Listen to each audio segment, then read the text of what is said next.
अ,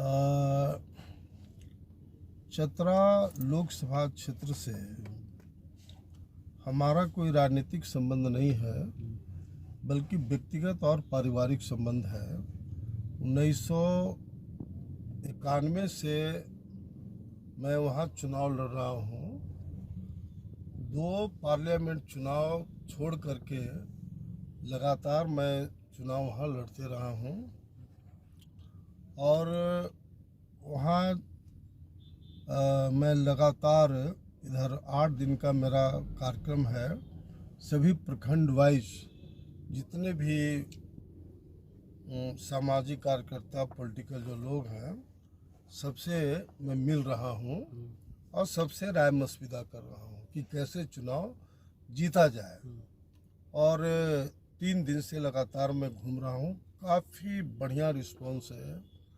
जो ख़ास तौर से बीजेपी का उम्मीदवार भूमिहार समाज से आते हैं, उनका मात्र 25 से 30 हज़ार वोट है।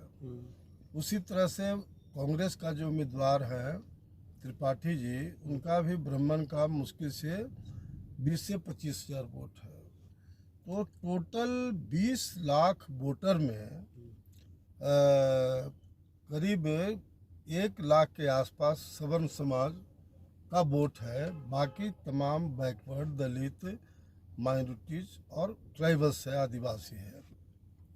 हमारे पितामह शहीद जगदेव प्रसाद ने जो नारा दिया था 10 का शासन 90 पर, नहीं चलेगा नहीं चलेगा, 100 में 90 शोषित है, 90 भाग हमारा है, उसी पैटर्न पर हम चुनाव लड़ेंगे।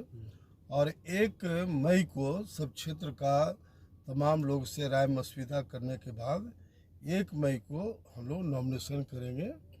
तो ये हमारा ख़ास तौर से प्लान है कि 3-4 मुद्दा पर ही हम ख़ास तौर से चुनाव लड़ेंगे।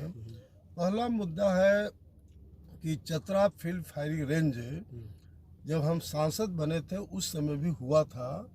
मैंने पार्लियामेंट में इस बात को स्पष्ट रूप से कहा कि अगर आज फील्ड फायरिंग रेंज समाप्त नहीं किया गया तो मैं कल पार्लियामेंट में आत्मदाह करूंगा, जिसकी सारी जिम्मेवारी सरकार की होगी।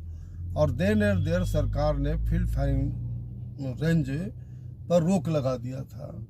लेकिन फिर बीजेपी की जो सरकार अभी है वो 6 महीना पहले से फील्ड फायरिंग रेंज का घोषणा कर दिया, जिसमें 321 गांव उसमें इन्वॉल्व है, 3 प्रखंड का।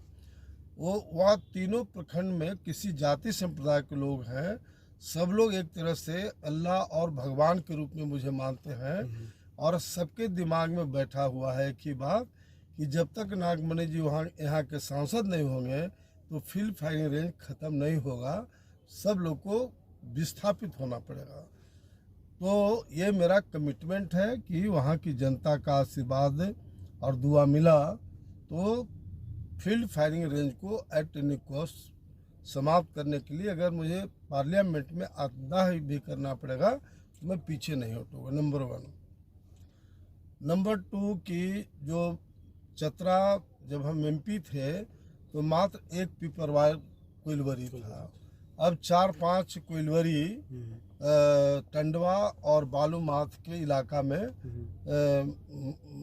हो गया है। लेकिन उसका फ़ायदा चतरा के पार्लियामेंट कंस्टिट्यूंसी के लोग को 1 नया पैसा नहीं मिला। जितने ट्रांसपोर्टर हैं, बिजनेस करने वाले लोग हैं, सब बाहरी लोग को, सुनील सिंह जो पहले सांसद थे वो लाला करके सबको भर दिए। लेकिन चतरा के लोगों को किसी जाति का इंक्लूडिंग राजपूत को भी कोई फायदा उससे नहीं हुआ है। हमारा साफ कहना है कि वहाँ के मिट्टी में वह खनिज पदार्थ पाया गया है, इसलिए अगर वहाँ की जनता का समर्थन मिला तो जब सांसद बनेंगे तो मैं लाठी मार करके बाहरी आदमी जितने ट्रांसपोर्टर हैं, बिजनेस करने वाले, सबको भगा दूंगा और स्थानीय लोगों को मैं ट्रांसपोर्टर में और बिजनेस में हिस्सेदारी दिलाऊंगा। ये हमारा कमिटमेंट है। साथ ही साथ जो शिक्षित बेरोजगार नौजवान हैं, जितनी भी नियुक्ति होगी स्थानीय लोगों से ही होने देंगे।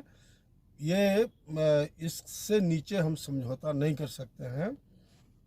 तीसरा जो हमारा मुद्दा है रेलवे लाइन का, जब हम एग्रीकल्चर मिनिस्टर थे बिहार में, लालू जी रेल मिनिस्टर थे, तो उस समय मैं लालू जी से लड़ करके गया से सिरघाटी से चतरा रेलवे लाइन को बजट में प्रोविजन कराया था।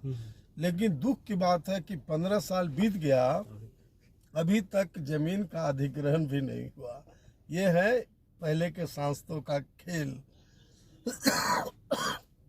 तो हमारा प्रायोरिटी होगा कि देर देर रेलवे लाइन को चतरा से जोड़ा जाए, और उसके लिए जैसा आप जानते हैं कि हम लोग कमिटमेंट के लोग हैं। मैं अमर शहीद जगदेव प्रसाद के खून से पैदा लिया हूँ, उस खून की कसम मैं कह रहा हूँ कि जो हम कमिटमेंट करते हैं पूरा करते हैं। चौथा जो मुद्दा हमारा है लातेहार का, वहाँ बॉक्साइट का काफ़ी बड़ा एरिया है, और वहाँ बड़े पैमाने पर कच्चे माल का बॉक्साइट रेणुकूट में जाता है। जबकि सरकार ने कमिटमेंट किया था 1995-96 में कि जल्द वहाँ बॉक्साइट के आधार पर हम लोग कारखाना बनाएंगे, जिससे स्थानीय लोगों को रोजगार मिलेगा, स्थानीय लोगों को फायदा होगा। लेकिन अभी तक वहाँ फैक्ट्री नहीं बना है। तो मैं डंके के चोट पर इस बात को